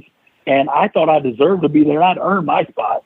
And so we butted heads a lot. And Raven told me, he's like, bro, I shoot once a week. I have to tell Saturn he can't kill you because he legit wants to rip your head off. And I'm like, and over time, I came to realize he was trying to help me, and I was wrong. He was right. And if you remember, towards the end of the Flock for our breakup, we did the whole big thing where I beat him in a match, and he was subservient and my slave for 30 days to the pay-per-view. And that was all his idea, and it helped get us both over even more. You know, and so that was something that we became much closer. In the beginning, Raven was not a big fan of Hammer, didn't want Hammer in the Flock, but that was a favor to Paige. And it was funny because Hammer messed up a couple of spots early on, and I remember before I was even in the Flock, but I remember being in the car with Paige and Raven and listening to them bitch back and forth about it, and Paige tell him, like, I don't care, it's your gig, but you got to make sure he's where he's supposed to be. That's your job. And so, he was put in the flock because as a favor to Paige. We actually talk about Perry a lot on here, man, because when me and Jamie, we had left to Memphis for a minute, went to Mexico, came back, and the Eliminators were there as the champions. And our first night in, they put us together. The people go crazy. We win the belts, and we did not drop them back, but we had to work with them for, I don't know, a month or two, something like that. Yeah. And it was fucking brutal, bro. And there was nights because I knew they were, because back then he was green enough to where like them belts meant something to them, man. And us beating them and not ever giving them back, it was pissing them off. And plus they weren't making no money. And I just remember a lot of times going to the ring thinking, this motherfucker's going to kill me tonight. I just know it. He was talented, and I hate that he didn't get a little more notoriety for how good he was. And Amen. He was talented in the ring, but he could also be a little stiff at times. Well, as you know. Yes, sir.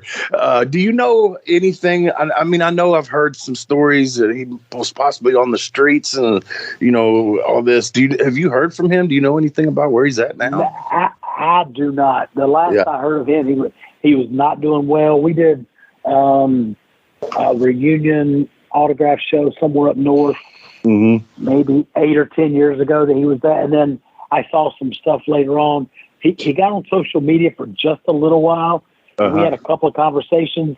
He was not doing well. Mentally, he was having some real bad issues, and I do not know where he is right now or what's going on with him. Yeah, that I don't know. And we're talking bringing up Hammer. He had his own issues as well. He hit that kill on the bike when he was driving drunk. Yeah. So that was about 1.5 years, 2 years ago down in Florida. Oh, that's horrible. Yeah, I think I heard that. Yeah. Yes. Yeah. You guys were kind of like the alternative horsemen, you know what I mean? And I could see where some of the guys and I'm not talking about what was his name? Big Ron Studd. He went by the Yeti. Reese. Reese. Yeah. He did, I know he did a bit of a John Studd gimmick there for a minute. And this was earlier on in his career. And I know Hammer was there, and some of the guys' work rate was not on the level of like yours or Ravens or Saturns or somebody like that. But, I think the look, because Van Hammer, he had that rock and roll gimmick. He did the heavy metal gimmick back in the 90s, and it was weird to see him kind of almost like putting the guitar player for Whitesnake with, Pearl Jam. It was just weird, But it worked eventually, but because he was just he was a specimen, right? I mean, that was kind of his deal. Huge. He was huge. And he moved well for a big guy. It's his wrestling. It's funny because he gets trashed a lot for not being a good wrestler, but he actually taught me some stuff. Really? Along the way. That's awesome. He was, and Hammer Road was he crashed at mine and Toad's place down in Atlanta a lot when he was there. And then he actually, caught more than once caught a ride with Lenny and I. But he was a unique individual, but he was one of those guys where, going back to some of the guys today, that you could walk through the Atlanta airport and for 2 hours and not one person would stop him and say, "Hey, are you a professional wrestler?" You couldn't walk Hammer into Kmart, right? Or Walmart and have somebody stop him and ask him, "Are you a professional wrestler?" He just had that look about him. Yeah, he was so big and imposing. And I remember, if I'm not mistaken, and this is kind of a weird statement, but I think his tan even rivaled Hogan's, man. He was one of those guys that just had that look about him. It was like really tall, big dude in good shape, had an impeccable tan, you know what I mean? And he was, I don't know, man. I don't know if he could have gone further or what he could have done, but it's interesting to me to think about certain guys like you or like Sick Boy or like Hammer or any of you guys.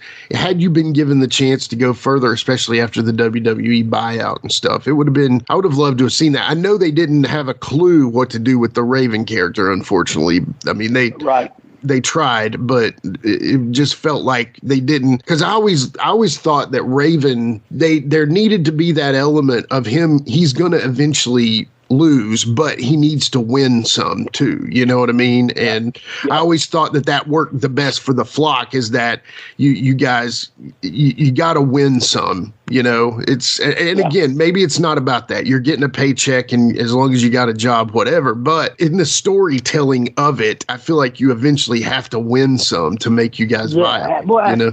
Absolutely have to. You can't lose all the time. You know, I mean, you may have one or two guys like Riggs and I were kind of cannon fodder.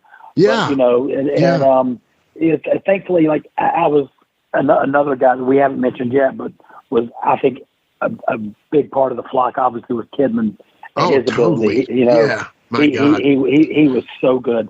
I never had a bad match with Kidman. If you have a bad match with Kidman, it's not his fault. Right. That cat could go. Right. He could work. Yeah. Did you ever get to work with him, Wolfie? Did you ever work with him, Wolfie? No, I don't believe I did. Oh, he was so good. He was. I don't think he, even though, you know, he got the cruiserweight belt and stuff and some different things, he's another one I think that got sold a little short on how talented he was and how good he could go. Let me ask you this. Was that like an opioid gimmick that he had? I mean, I'm just being honest. With the scratch and the 7 inch? Yeah. Of course. Yeah. Yeah, I thought so. Yeah. Because I was I unfortunately went down a bad path in my life, and I understood the gimmick, but it was way after the Nitro days.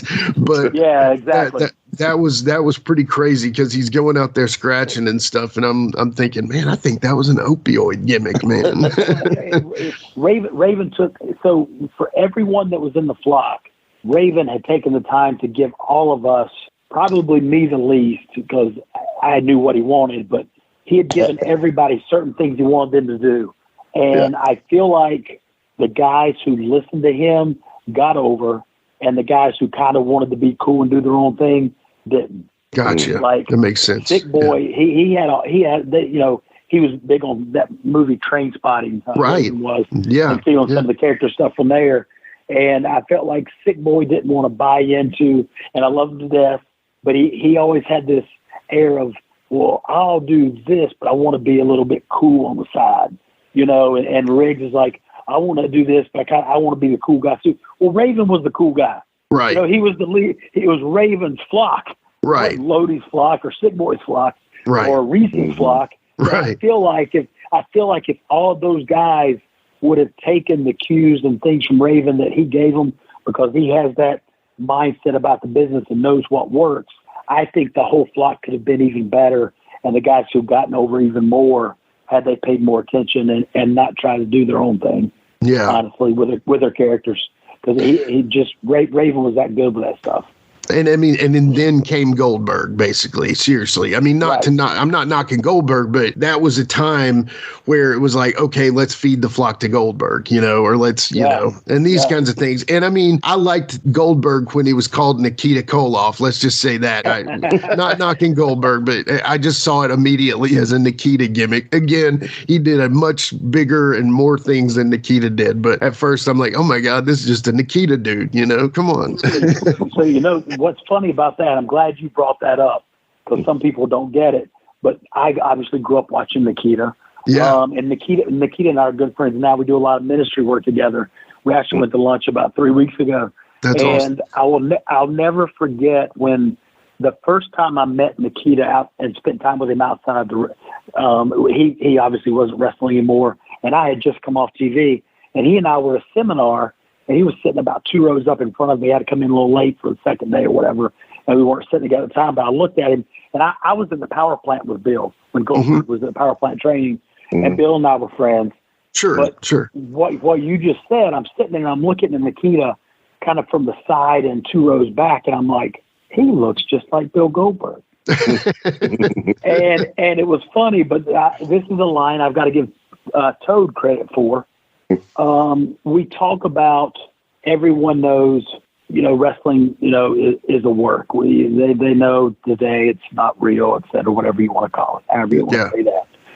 But one of the things about Nikita, who got over in his day, and one of the things about Goldberg, who got over in his day, 99% of the people sitting in that auditorium, if they met Nikita or Bill Goldberg in a back alley, they're getting their butts kicked. Yeah, they're running. No ifs, ands, or buts about it. Yeah. And so that's just you got a guy 6'2", 295 pounds that's got traps up to his ears.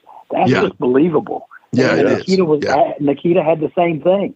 Yeah. And that's just, man, but no, you nailed it. They're very, very similar. Well, I'll tell you, Goldberg sold me at WCW when Jamie and I were going to the ring. Okay, he wasn't even fixing to be on. Me and Jamie were just going to the ring, and I had to pass by his dressing room on the way to the ring. And I look in, and this dude is beating his head up against that brick wall. You know, that painted cinder block? He's beating his head on it. I'm like, what in the world? It's that football player gimmick, man. Yeah. Hey, you had no helmet on, bro. Oh, yeah, I know. That's the problem. It's still real. It's still real to him. Yeah. It's still real to him. So I want to ask you this question, man. So it was Lenny that you did the gay gimmick with, right? The West Hollywood Blondes, yes. Yeah. So how everything is in today's world, obviously, like, two guys that are not gay cannot go and do a gay gimmick or they're going to get, canceled or whatever. Right. At the time, though, okay, and I relate this to, like, me and Jamie could not be in the Nation of Domination in today's world, go out there with all blacks and throw a black power sign. We couldn't do that now. Right. What at the time, though, did you have any like drawbacks from it, or like, I don't want to do this, or not that gives your opinion on whether you agree with gays or not? That's not what I'm getting at. I'm just saying, was there ever a point where you were just like, I don't know about this? Do I feel bad? I mean, what were your feelings? So that whole gimmick was Lenny's idea. Okay. Okay. So I give you this in hopefully 2 minutes or less. The flock was over. I was doing basically Saturday night tapings. I was on Nitro maybe once a month, just doing an enhancement job here or there. And Lenny, who I didn't know very well, he was under an enhancement contract. He did the Saturday night taping. And we're at TV on a Tuesday, because we taped our Saturday night shows on Tuesday nights, every other Tuesday. And Lenny walks up to me and goes, "Hey, Lodi, what are they doing with you now?" I'm like, "Not much." He goes, "I got an idea." I'm like, "Okay, what you got?" He knew I was friends with Nash, and Nash was booking at the time. He said, "Have you ever seen an ambiguously gay duo on Saturday Night Live?" That's hilarious. And I'm like, he goes, "I got an idea." He said, "Why don't we do something similar? We're not gay, but we'll just kind of pretend and we'll just be friends, and we'll be tag team partners." But he's like, "Here's an idea for a vignette. We're walking down the beach. You're eating ice cream. I'm eating ice cream. Well, your ice cream falls off on the sand." And I'm like, "Here, Lodi, try a bite of mine." And I'm like, I'm kind of giggling, but I'm kind of like, okay. But Lenny's like, "Bro, you can pitch that to Nash." And I'm like, "I'm not pitching that to Nash." He's like, "No, you can get over." I'm like, "I tell you what," I said, "if you're that serious about it, everything you just talked," because he had some other ideas, whatever. I said, type it all up and bring it to TV in 2 weeks, and I'll take it to Nash if you type it up for me.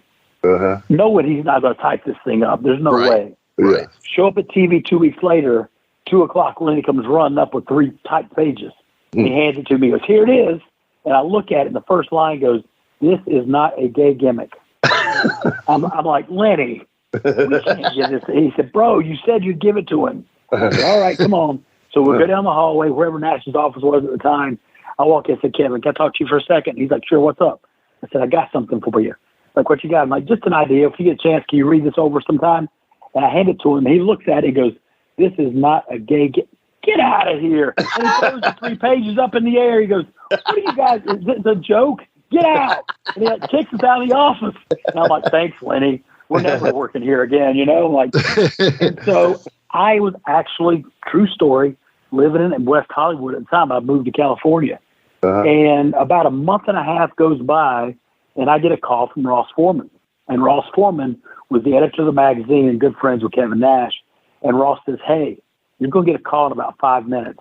I think they're going to run with that gimmick you and Lenny pitched." I'm like, "What?" He goes, "Got to run. Click."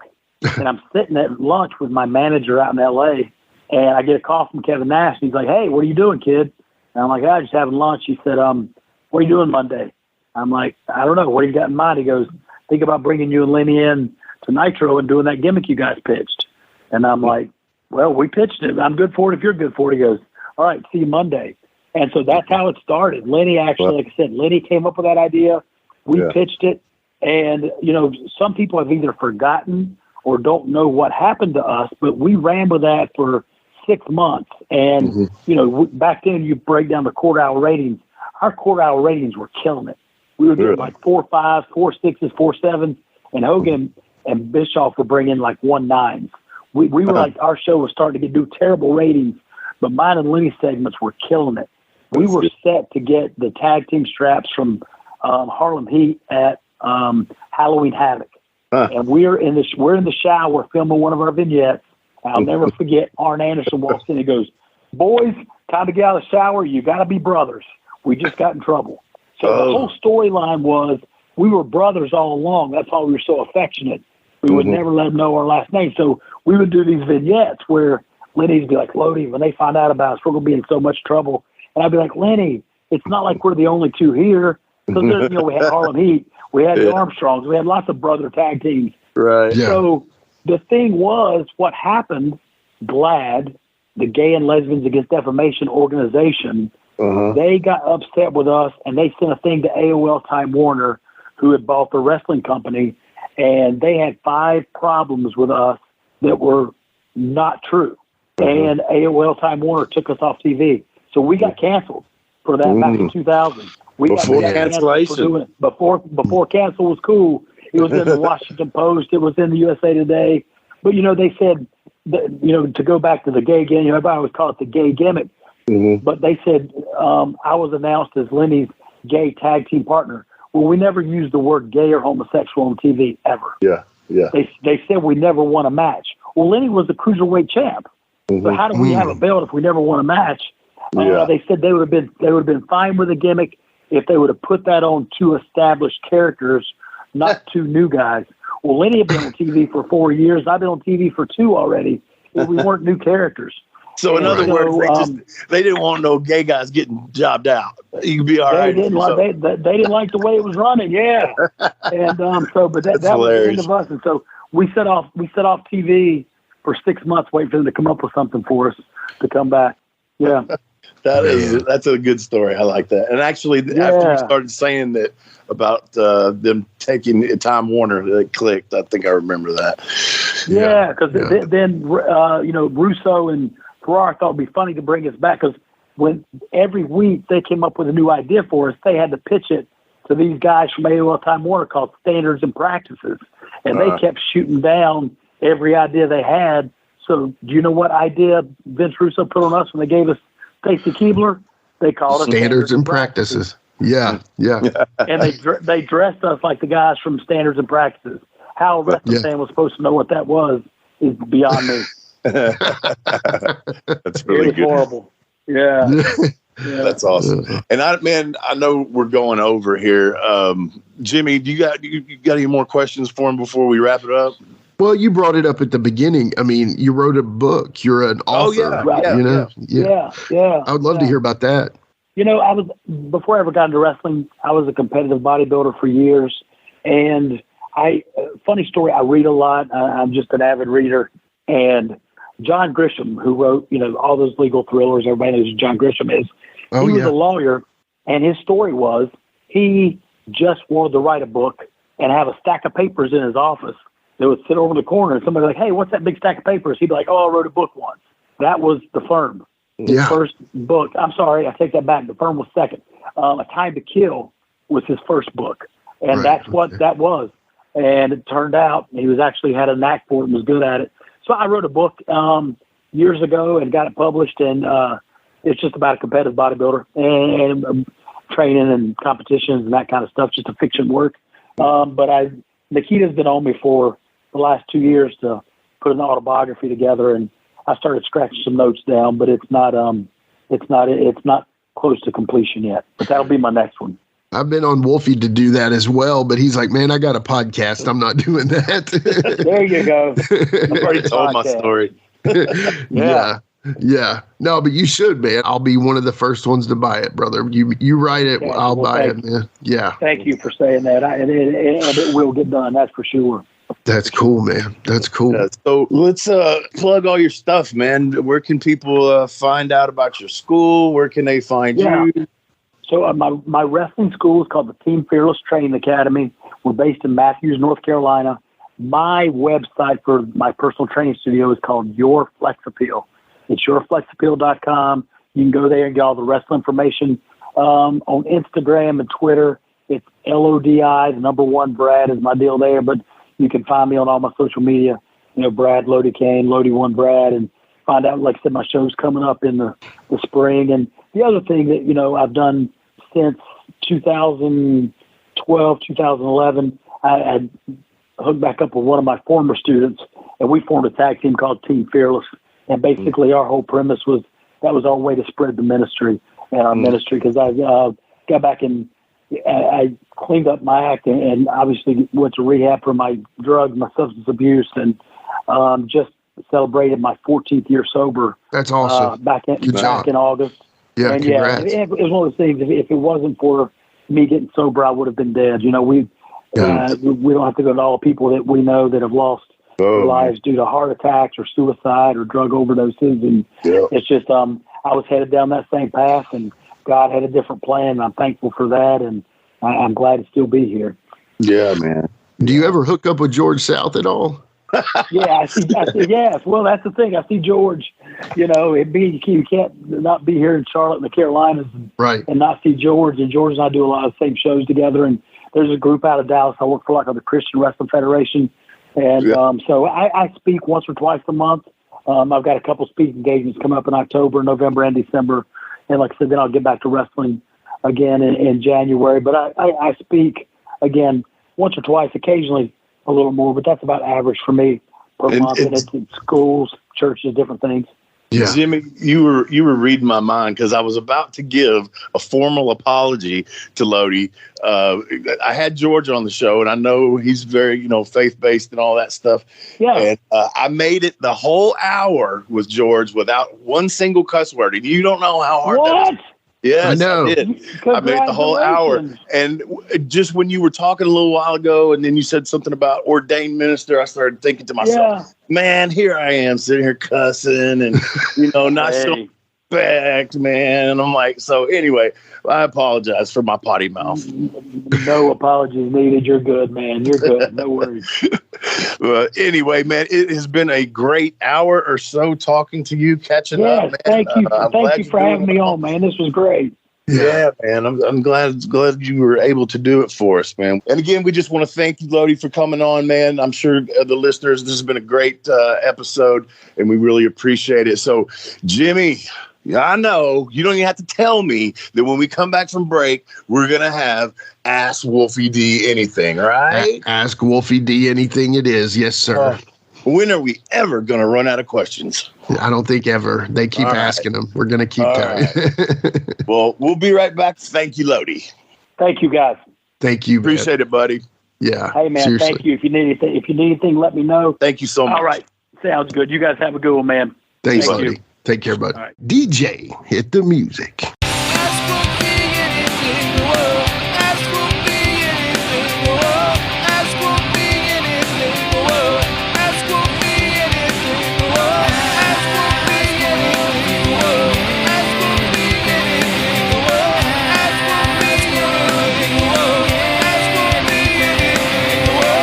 All right, we're back with Ask Wolfie D Anything, and man, oh man, Lodi was cool, dude. That dude is awesome.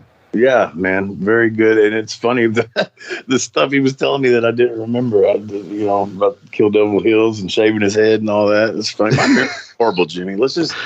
I just need to admit it. Yeah, man. I was like, what did you have for dinner last night, Wolfie? That's the thing. Spaghetti. Okay, well, there you go. There's a start. But so your short term is fine. It's your long term, it seems like. There's a section. You can remember your childhood pretty well, but then there's a section of your career where it's hit or miss. But I bet you $1 a month from now, you may be like, oh yeah, I do remember that, and it's, you maybe, we need to, anybody know any memory techniques that we can get Wolfie, maybe some shroom therapy or something? I don't know, but hypnosis, maybe. Hey, that's a good one. I like it. Well, anyway, we got some good questions on the show today. Some of them are just, we've just got inundated with great questions. So, like I said, if we don't get to it immediately, we're going to get to it. It's just, we got so many good ones all at once. And sometimes it's feast or famine with the good questions. So we're just so thankful that y'all sent them in, and promise you we'll get them answered. But the first one I will start with, and this one's actually been in our inbox for a little while. So I want to make sure, and this guy's a great listener, always supportive of us on Facebook, always supportive of us on YouTube, does a great job just supporting the show, and very active and very vocal with us. So we definitely appreciate Freshie Johnson on Facebook. He's got a two-parter. So in the first part of it, I'm going to ask this. In a perfect world, how would you have booked PG-13's exit from the nation?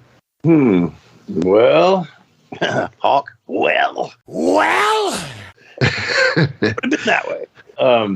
That wasn't a bad exit, but we were getting fired. So in a perfect world, we would have continued on. Obviously, we would not lost our jobs. So I don't know that you would have, at that particular time, if you did throw us to the road, whereas you probably still have to have the same outcome, or do it in some sort of fashion to where it actually, because honestly, the people were happy to see us get our asses kicked finally, really bad. Sure. Yeah, because you've been like these bumps and stuff usually all the time, but we really got it handed to us. They want to see that. The only thing you could have, I don't even know if there's a way where we could have made it where they felt sorry for us, where Farouk, maybe after LOD beats us, the shit can us to the floor. And then the nation fucking beats our ass. You know what I'm saying? They gang us and jump on us, and maybe in some sort of fashion turn us babyface. That's the top of my head. That's about the best I can come up with. Yeah, that's good. I like that. And then what I would love to see, maybe if there was a way to where you could eventually, you're beat to nothing, right? Mm-hmm. And then you essentially get to the point to where you're like, well, there's nothing but up after this. And so you and Jamie are not in the nation anymore. And obviously you're not on the level of the Legion of Doom at that time. So you kind of work your way up to the ranks. And then maybe sometime you can work like, Crush and Farouk, or D-Lo and Crush or somebody. And you actually end up working, to try to get, and then you probably would lose, but still you would work your way up, to them. I don't know, man. Honestly, I could almost see there's so many different scenarios there, but I would have loved to have seen you stuck around, obviously, but and so his second part of this question, it says, also, would PG-13 eventually have broken up for maybe singles runs in WWE? Yeah, like you eventually, like even the new age. I don't think that would have worked there at that point in time. I don't think that would have worked. Yeah, your strength was the tag team. Yes, 100%, and the gimmick.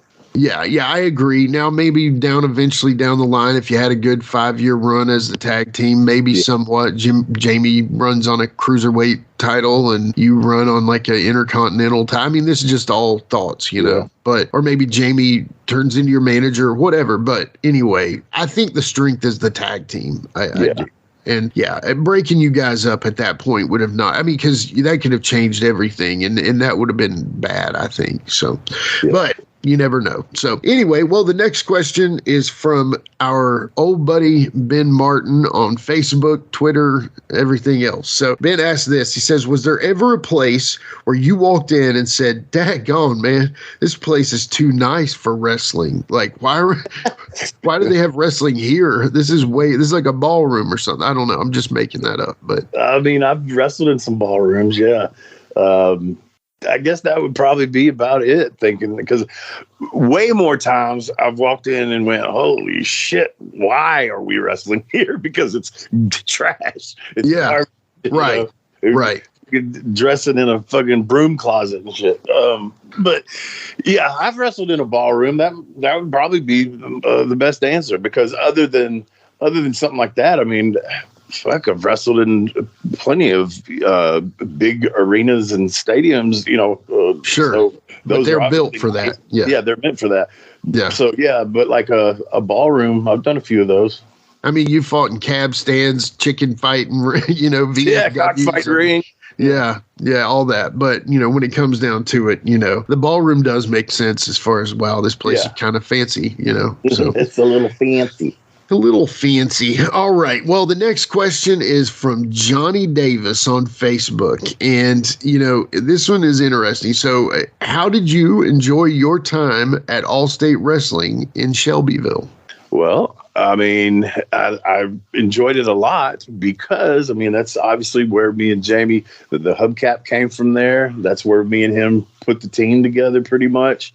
There was some good talent there, man. There really was back in the day. And there was some garbage talent too, but there was also some good workers, man, that had been there, kind of done that sort of deal. So you learned a lot there. And then as I got better, I obviously learned how to work a crowd really good and had TV time. So I got over more. And man, those people, when they pack that place in, man, then people would get with it, man. And that's fun when it's a real intimate, close environment like that. And they're loud and they're with it. I mean, that's awesome, man. For sure. It was a little dirty little building and a dirty little part of Shelbyville, but I don't know if there's a real clean part of Shelbyville, maybe out in the country.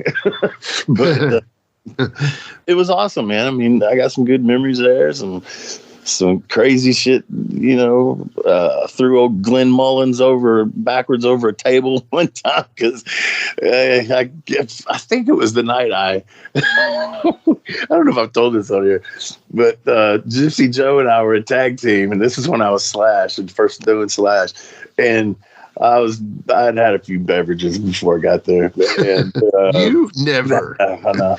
And so anyway, we do the match, and he's like knocked out at the end or something, right? We're baby faces, and he's laying on his stomach selling, just laying there, and I come over to cover him, like from getting beat anymore after I've run him off, and I'm holding concerned for him, and I'm laying. First I just am over him, but then I lay on top of him.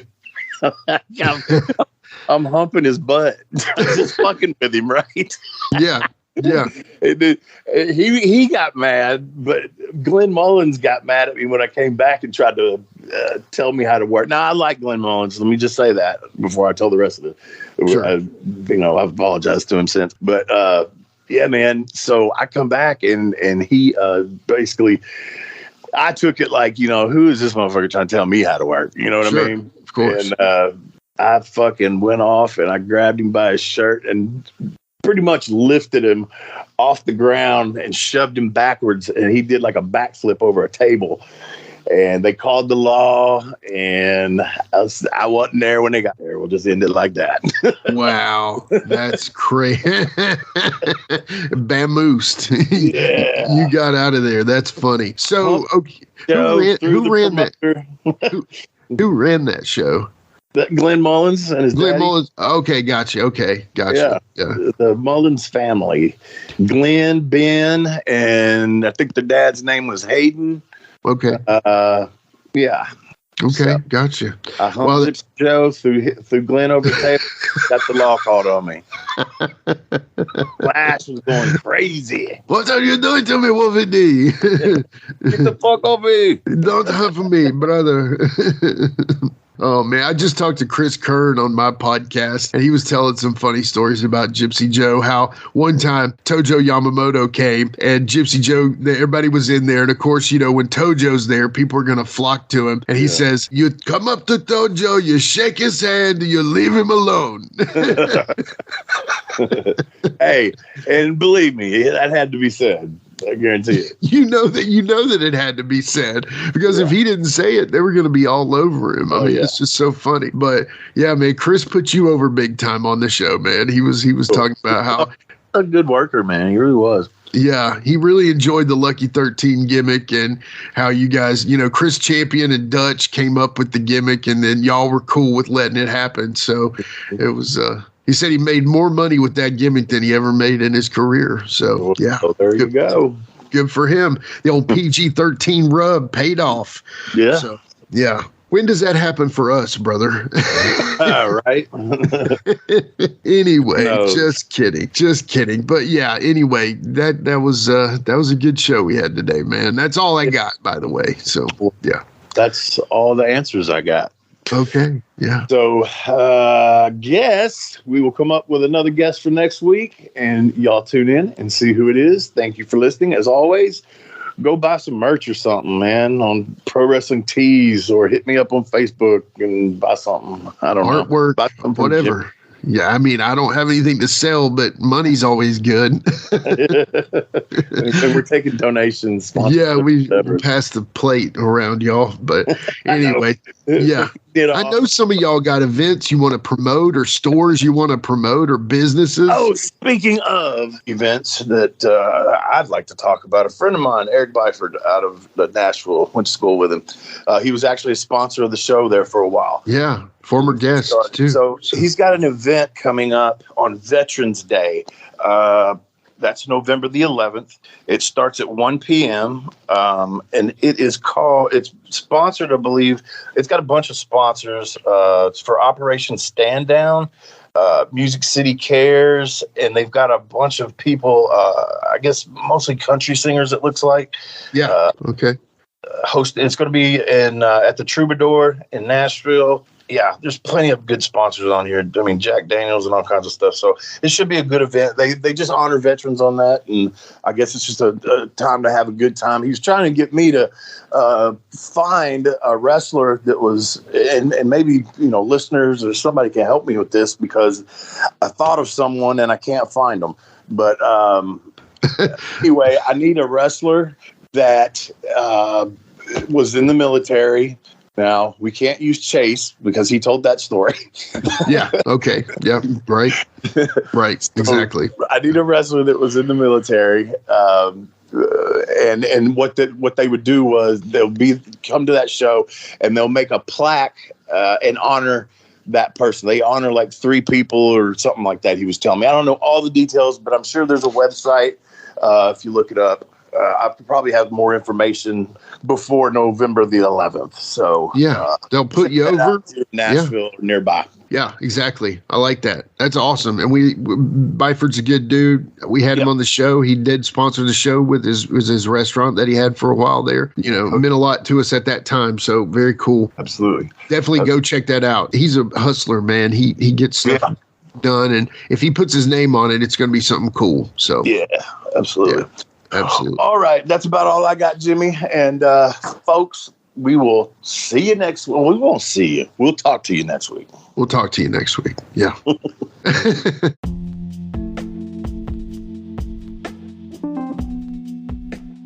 And now a word from our sponsor.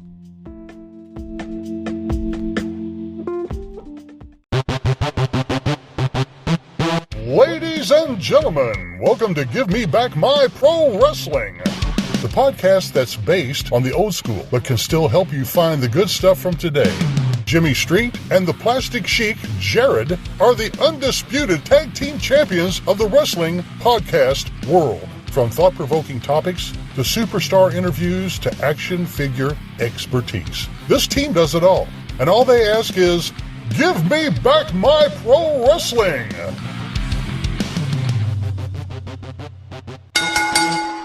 Every other Thursday, wherever you listen to podcasts. That's right, it's the Talk of Middle Tennessee, the channel you love to hate and the channel you hate to love. It's Brian Turner from Brian Turner's VHS Rehab. And if you're looking for matches from Wolfie D to Jerry Lawler to Dusty Rhodes and the team that put a pimp before your eyes and a goatee between your thighs, Booty Call and Athena, go to lostwrestling.com. See, I made it easy for you. Brian Turner's VHS Rehab. Booyah. Join me, Gene Jackson, for the Jackson Interaction Podcast, where I'll be doing one-on-one interviews with people from the world of professional wrestling, as well as stand-up comedy. You can get them anywhere podcasts are available in both video and audio form, but you can find them all at genejacksonpod.com.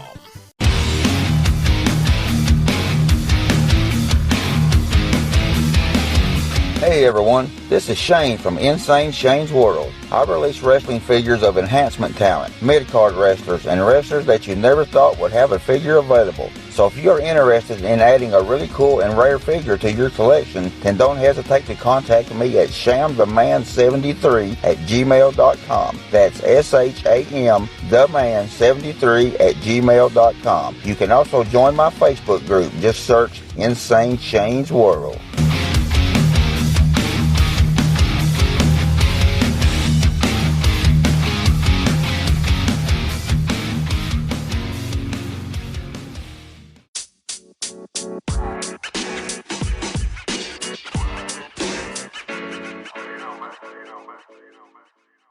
So that was another great episode. Hey, Wolfie, tell them where they can find you on social media. Jimmy, they can find me in the club, bottle full of bub. I'm just kidding. They can find me on Facebook. My personal page is Warren Wolf, WOLFE. I'm on Instagram at WarrenWolf13. You can always find us on Facebook, Twitter, Instagram, and YouTube at Live Wolfie D. Here's the thing. Wolfie always has offers for his autographed photos. He has a selection of some awesome photos from throughout his career that he will autograph and personalize any way that you want him to. Just contact him either directly at his personal Facebook page or through any one of our other pages, and we'll make sure you get in contact directly with Wolfie. Get those photos, right, Wolfie? Yeah, I've got some good stuff on there, to help with the podcast. Folks, if you can't get out to a show to meet Wolfie D, there's nothing like that, especially for the fans of PG-13 and Wolfie D. And before we go, you can always find me, your host, Jimmy Street, at James Rock Street on Twitter, Instagram, and YouTube. And hey, Jimmy, before we go real quick, I just want to add in there, from the bottom of my heart, I really appreciate, first of all, the work you've done for this podcast. You have worked your butt off. Secondly, the people that are liking the page. Beyond that, even more, is the people that are listening, and we really appreciate that. Yeah, and remember, guys, the podcast drops a new episode every Monday at noon, and our past episodes are streaming now on demand on all major podcast formats. Thanks again. I got a cap for your dome. He got a cap for your dome. I got a cap for your dome. He got a cap for your dome. He got a cap for your dome. And here we go. The original white boy that came out sagging, not bragging, don't be hating, cause I'm spitting the truth. Still livin' in color. Bum rush your mother, utilize a hubcap, unlike any other. Back in the day, I was NOD, and I was P to the G, plus the 1 and the 3. In case you forgot, they call me Wolfie D. Been cloned and copied so many times, tired of suckers taking credit for what is mine. You know who you are without me name dropping. Wrestling's first white boy coming out hip hopping. Been doing it like this since '92. Laid low for a while and you thought I was through. Listen real close to these rhymes that I've injected. This shit's so sick it makes your ears get infected. Mad skills, no faking, there is no one great. Cause I'm bringing more folks than Obi-Wan or Vader. Not here to play games, so you better beware. You don't like me, so what? I really don't care. Like time I keep ticking and I can't be stopped. You sucker step to the side unless you wanna get dropped. With my finish, I'll straight knock you out. Please allow me to tell you what it's all about. I'm gonna wind it up, then I'm driving it home. It's Wolfie D, baby. I got a cap for your dome. I got a cap for your dome. He got a cap for your dome. He got a cap for your dome. This has been a James Rock Street production.